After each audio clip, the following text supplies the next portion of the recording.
1957 সালের 4 অক্টোবর পৃথিবীর কক্ষপথে স্পুটনিক 1 নামে একটি উপগ্রহ পাঠিয়েছিল সাবেক সোভিয়েত রাশিয়া। সেটাই ছিল প্রথমবারের মতো মহাকাশে অবতরণ করা কোনো উপগ্রহ। এরপর থেকে পেরিয়ে গেছে 67 বছর। মহাকাশ বিজ্ঞানে পৃথিবী এখন অনেক দূরে গিয়েছে। বহু দেশের হাজারো উপগ্রহ এখন চক্কর খাচ্ছে পৃথিবীর কক্ষপথে। এমনকি ব্ল্যাক হোল বা কৃষ্ণ গহ্বর খুঁজতেও মহাকাশে পাড়ি দিয়েছে একাধিক উপগ্রহ।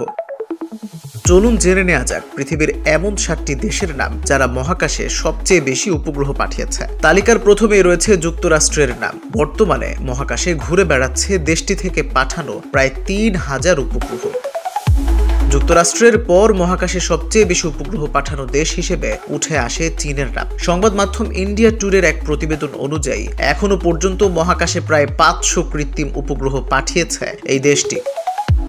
তালিকায় এর পরেই নাম রয়েছে রাশিয়ার। মহাকাশে রাশিয়ার 169টি উপগ্রহ রয়েছে। চীন এবং রাশিয়ার পরেই তালিকায় রয়েছে ব্রিটেনের নাম। বর্তমানে ব্রিটেনের পাঠানো 135টি উপগ্রহ মহাকাশে ঘুরে বেড়াচ্ছে কক্ষপথে। মহাকাশে সবচেয়ে বেশি উপগ্রহ পাঠানো দেশগুলোর তালিকায় 5ম স্থানে রয়েছে জাপান। জাপানের পাঠানো 78টি উপগ্রহ বর্তমানে মহাকাশে রয়েছে। তালিকার 6ষ্ঠ স্থানে রয়েছে ইন্ডিয়া। ইন্ডিয়ার 66টি উপগ্রহ বর্তমানে কক্ষপথে চক্কর খাচ্ছে। তালিকার 7 নম্বর জায়গায় রয়েছে কানাডার নাম। কানাডার তৈরি 56টি কৃত্রিম উপগ্রহ বর্তমানে মহাকাশে ঘুরে বেড়াচ্ছে। মহাকাশের একাধিক দেশ একসঙ্গে মিলে তৈরি উপগ্রহের সংখ্যাও কম নয়। মহাকাশে মাল্টি ন্যাশনাল উপগ্রহের সংখ্যা প্রায় 180টি। ইউরোপীয় ইউনিয়নের পক্ষ থেকে বেশ কয়েকটি উপগ্রহ মহাকাশে পাঠানো হয়েছে।